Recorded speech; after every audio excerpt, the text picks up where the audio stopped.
Je vous aime, voilà, voilà, vous avez entendu, je vous aime. Et quand quelqu'un vous dit je vous aime, sachez une chose, c'est que quand vous regardez quelqu'un qui vous dit je t'aime ou je vous aime dans les yeux, ce qui se passe actuellement quand je vous regarde, eh ben sachez que vous avez une augmentation de votre taux d'ocytocine dans votre cerveau. Et l'ocytocine, c'est l'hormone du bonheur, du bien-être, et ça renforce votre immunité. Donc non seulement sachez une chose, je le pense, je vous aime vraiment, mais en plus, je sais qu'en faisant ça, si vous acceptez cet amour, votre cerveau va fabriquer tout de suite de l'ocytocine. Donc voilà, je viens de vous envoyer une dose massive d'ocytocine. Ça fait du bien, croyez-moi. Alors aujourd'hui, je vous proposais un choix. Un choix, ne rien faire ou tirer les leçons de ses échecs. Ça aussi, c'est le fruit d'une observation d'une de mes une de mes clientes en supervision m'a soumis cette idée-là et du coup, j'ai fait un apport sur la notion qu'on va voir aujourd'hui en supervision avec un de mes coachés, un de mes coachs. Vous voulez avoir 2 fois plus de succès, chouchou? J'ai une super bonne nouvelle pour vous. Doublez votre taux d'échec. C'est pas de moi, c'est un monsieur qui s'appelle Thomas Watson. Ok, très très très important.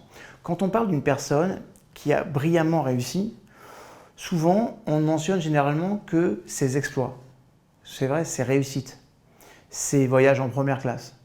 Il est très rare qu'on énumère tous les erreurs, les fiascos, les échecs qu'ils ont eus sur leur route et qui parfois les ont poussés à être à la limite de l'abandon.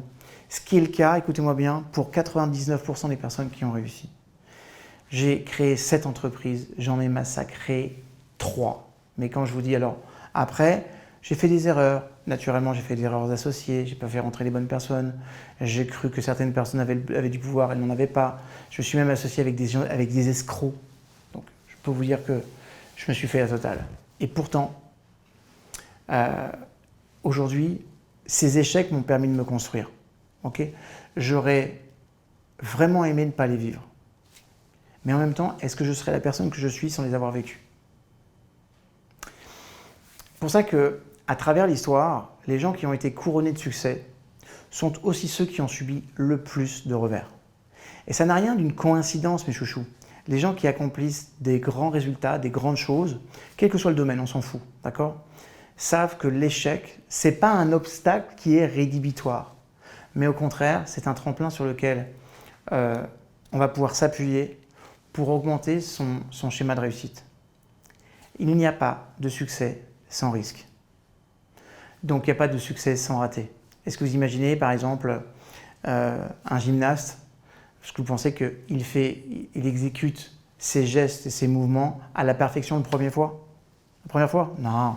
Est-ce qu'on imagine un brillant joueur de foot faire le contrôle ou la passe parfaite ou le tir au but ou le coup de pied arrêté parfait dès la première fois? Pour qu'ils aient ce niveau de réussite, combien de fois ils ont échoué? Il n'y a pas de succès sans risque.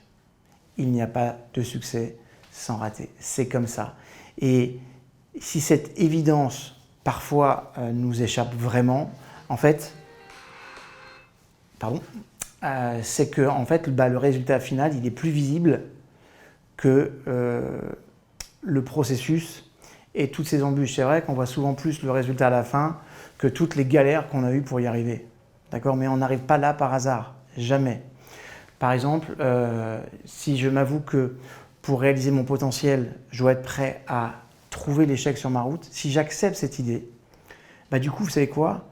On se met dans un mindset dans lequel on n'a pas peur du risque. On n'a pas peur de prendre le pari, de y aller. Et du coup, en fait, le choix, il est encore plus simple à prendre. C'est pour ça qu'on doit apprendre à échouer, mes chouchous. On doit aussi échouer à apprendre. D'accord? C'est comme ça. On doit apprendre à échouer et on doit échouer à apprendre. Dans les 2 cas, ça fonctionne. Dans les 2 cas, ça va nous permettre de grandir et de passer au niveau supérieur. Par exemple, vous connaissez tous Thomas Edison, d'accord? Thomas Edison, il a déposé 1093 brevets dans sa vie. 1093 brevets. D'ailleurs, je crois qu'aujourd'hui encore, c'est un des records. Et il mérite bien sa place, notamment au panthéon des hommes de science. Et pourtant, il méritait aussi de figurer parmi les personnes qui ont le plus d'échecs. Parce que ces expériences se sont soldées par des échecs, des dizaines de milliers de fois. Sauf que lui-même ne voyait pas ça comme un échec, jamais. Et alors qu'il travaillait sur une de ses inventions, en l'occurrence, c'était sur la batterie rechargeable, il y a un journaliste qui lui a fait remarquer qu'il avait échoué 10 000 fois. Et lui, il a répondu non, je n'ai pas échoué 10 000 fois, j'ai trouvé 10 000 possibilités de ne pas inventer ce que je veux inventer. J'ai atteint le succès à force d'échecs. C'est comme ça qu'il fonctionnait, c'est ça un bon mindset. Parmi les membres honorables de l'infortune, on peut aussi citer le célèbre joueur de baseball Babe Ruth. Alors moi j'aime bien par exemple lire des bibliographies de gens qui ont été extraordinaires au niveau sportif, au niveau entrepreneurial, parce que c'est vraiment là qu'on découvre leur vrai mindset. Vous voulez savoir que tous les Nord-Américains le connaissent pour ses performances de batteur. C'est aujourd'hui encore l'un des batteurs les plus connus de tous les États-Unis.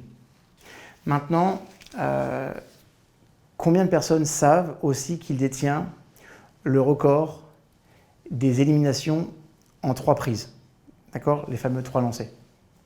Okay, pour prendre un exemple, dans un autre domaine, Abraham Lincoln, il a fait plusieurs fois faillite, il a souffert d'une dépression nerveuse, il avait 27 ans, il a perdu 8 élections, okay?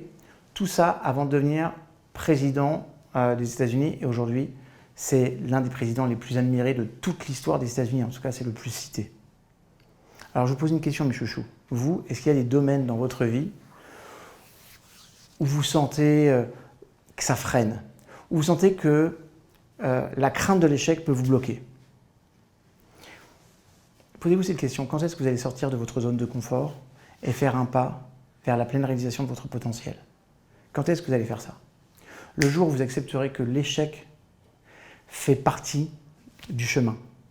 L'échec, c'est juste un résultat. On va lui envoyer de retirer de sa sublime à l'échec. L'échec, c'est un résultat que je ne souhaite pas encore. C'est juste ça. C'est un résultat, l'échec. Est-ce que c'est celui que je voulais? Non. C'est celui que je ne veux pas encore. Mais par contre, à force d'échecs, à force de réflexion, à force d'adaptation, votre cerveau va pouvoir envisager, recréer, mettre en place un neurofeedback. C'est ça aussi un neurofeedback. C'est j'observe, je prends du feedback, j'analyse au niveau neurologique et je m'adapte. Et grâce à ce neurofeedback, de pouvoir vous adapter et de poser des actions complètement différentes. C'est ça mes chouchous. Donc, n'ayez plus peur de l'échec, vraiment. Acceptez l'échec comme une des étapes qui vous mène à votre réussite. Johnson, le vice-président des États-Unis, quand on lui a demandé c'était quoi le secret de sa réussite, il a dit « apprenez à échouer ». Parce qu'il y a beaucoup d'orgueil quand on échoue, parce qu'on n'a pas obtenu le résultat qu'on voulait. Mais l'échec, si vous êtes bien construit mentalement, ne doit pas vous mettre par terre ou pire encore, vous faire reconsidérer la chose d'un point de vue négatif ou abandonner.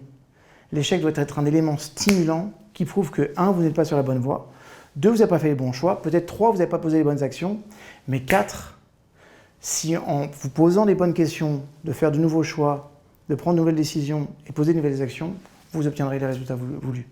Voilà.